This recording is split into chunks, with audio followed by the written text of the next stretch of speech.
Hello friends, मैं doctor Sanjeet. आज का हमारा विषय है क्षार सूत्र अर्थात आयुर्वेदिक मेडिकेटर थ्रेड क्या होता है। ये क्वेश्चन यूट्यूब के माध्यम से पाकिस्तान से भैया है, उन्होंने पूछा है। इनका नाम अयाज है। इन्होंने पूछा है कि व्हाट इज क्षार सूत्र sir, is this medical name. This is Ayaz Khan from Pakistan. ऐसे ही सेम एक क्वेश्चन और पूछा है कि सर मैं पाकिस्तान से हूँ, मैंने ऑपरेशन करवाया है बट फिर भी फिस्टुला का मसला बना गया है और पस निकलती है, कोई अच्छा सा इलाज बताएं। तो ये दोनों क्वेश्चन पाकिस्तान से हैं। मैं कोशिश करूंगा कि आपको मैं पूर्ण रूप से समझा पाऊँ कि क्षार सूत्र क्या होता है और क्षार सूत्र विधि से फिस्टुला का ट्रीटमेंट कैसे करते हैं ताकि ये दोबारा ना हो। ठीक है, सबसे पहले हम देखेंगे क्षार सूत्र क्या होता है। क्षार सूत्र एक आयुर्वेदिक मेडिकेटर थ्रेड होता है।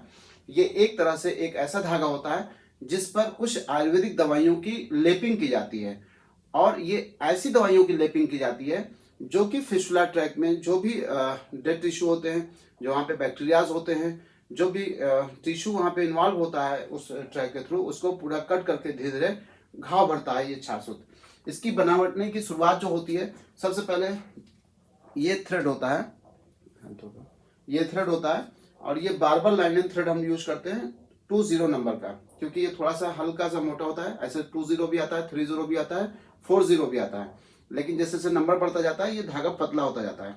ये बहुत पावरफुल होता है, मतलब इसको खींचने से टूटता नहीं है। और जब ये बन जाता है तो कुछ ऐसे ही धागा तैयार होता है। देखिए यहाँ पे उसी धागे पे ये दवा लगाई गई है और आप देखेंगे तो दवा देखिए, ये दवा देखिए निकलती जा रही है। तो ये कैसे बनता है और इसका कार्य कैसे होता है।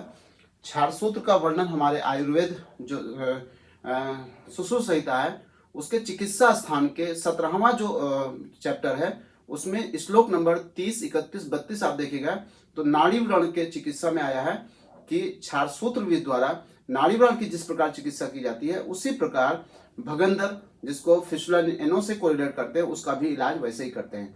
अब ये क्षार सूत्र बनता कैसे है। जो क्षार सूत्र होता है, सबसे पहले हमने यहाँ पे दिखाया हुआ है एक बार्बर लाइनन थ्रेड 20 नंबर का लेते हैं। इसी बार्बर लाइनन थ्रेड पे हम टोटल 21 कोटिंग करते हैं स्नूही क्षीर की। स्नूही क्षीर एक पेड़ होता है, एक पौधा होता है जिसका मिल्क अगर हम उसमें कट मार दें तो उसमें से एक दूध निकलता है जिसे हम क्षीर कहते हैं, मिल्क निकलता है। उसको हम पहले 11 दिन इस धागे पे कोटिंग करते हैं। 11 दिन लगातार एक कोटिंग किया, फिर सुखाया, फिर दूसरी कोटिंग किया, फिर तीसरी कोटिंग किया, फिर चौथी कोटिंग किया। ऐसे 11 दिन तक लगातार इस पे कोटिंग करते हैं। फिर अगला 12वां दिन पे क्या करते हैं, हम स्नूही क्षीर की कोटिंग कर कर उस पर अपामार की कोटिंग करते हैं, क्योंकि स्नूही क्षीर थोड़ा चिपचिपा होता है। यहाँ लगा देते हैं तो उसके ऊपर अपामार लगाते हैं। फिर 13वें दिन भी वही करते हैं, स्नूही क्षीर लगाया, फिर अपामार, फिर स्नूही क्षीर, फिर अपामार, ऐसे करके टोटल 7 कोटिंग हम अपामार की करते हैं। फिर जब ये कोटिंग हो जाती है, ये टोटल 18 कोटिंग हो गई, फिर उसके बाद 3 कोटिंग हम स्नूही क्षीर लगाने के बाद हरिद्रा खंड यानी हल्दी की कोटिंग कर देते हैं। तो इससे हमारा क्षार सूत्र का निर्माण होता है। जो क्षार सूत्र बनता है उसका जो पीएच होता है वो लगभग 9 से 10 हो जाता है। ये स्लाइटली अल्कलाइन होता है। स्लाइटली अल्कलाइन रखने का एक फायदा ये होता है कि जो फिस्टुला ट्रैक होता है उसके अंदर जो बैक्टीरिया जो मतलब ग्रो कर रहा होता है, जो इन्फेक्शन हो रहा है, वो वहाँ पे इन्फ्लामेशन, जो इन्फेक्शन हो वो जल्दी से मतलब जो पैथोजेनिक बैक्टीरिया होते हैं वो ग्रो नहीं कर पाते। अल्कलाइन मीडियम से ये फायदा होता है। अब क्या होता है, जो आपका हमारी जो क्षार सूत्र होता है ये इसका कर्म क्या है, ये कैसे कार्य करता है। तो जो हमारा क्षार होता है, क्षार जो होता है वो छेदन, भेदन, लेखन यानी एक्सीजन, इनसीजन और स्क्रैपिंग, ये तीनों कार्य एक साथ करता है। यानी वहां पे जो फिस्टुला ट्रैक में जो टिश्यूज होते हैं, जो ऐसे टिश्यूज होते हैं उनको एक्सरसाइज करके, जो अनहेल्दी टिश्यूज होते हैं उनको एक्सरसाइज करके निकाल देना।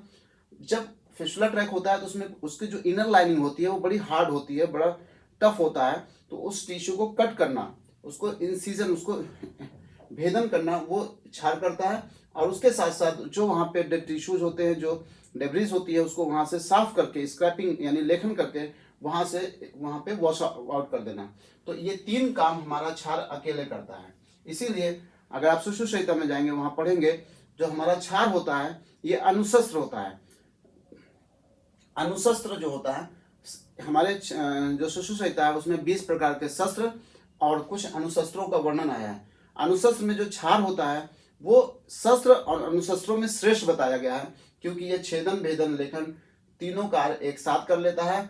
और ऐसे जगह पे जहां पे हम शस्त्र का प्रयोग नहीं कर सकते हैं, जैसे जो 5 ग्रेड के फिशला होते हैं, जो 4 ग्रेड के फिशला होते हैं, जहां पे टिश्यू का इन्वॉल्वमेंट ज्यादा है, जहां पे स्फिंक्टर का इन्वॉल्वमेंट ज्यादा है, जो हाई एनल फिशला होते हैं, जिन पे हम कोई भी शस्त्र यूज नहीं कर सकते हैं, क्योंकि शस्त्र का प्रयोग करेंगे तो हमारे जो स्फिंक्टर्स होते हैं एक बार में कटने का डर होता है।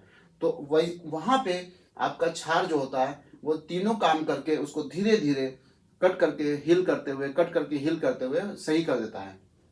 और जो हल्दी है, हल्दी आप जानते हैं, हल्दी is work like anti inflammatory drug, एक एंटी इंफ्लेमेटरी ड्रग की तरह काम करती है और एंटीसेप्टिक की तरह काम करती है। तो जो इंफ्लेमेशन प्रोसेस चल रहा होता है फिशुला ट्रैक्ट के अंदर वो कम हो जाता है, वहाँ पे एंटीसेप्टिक की तरह काम करके वहाँ पे कोई भी पैथोजेनिक जो ऑर्गेनिज्म होता है उसको ग्रो नहीं करने देता।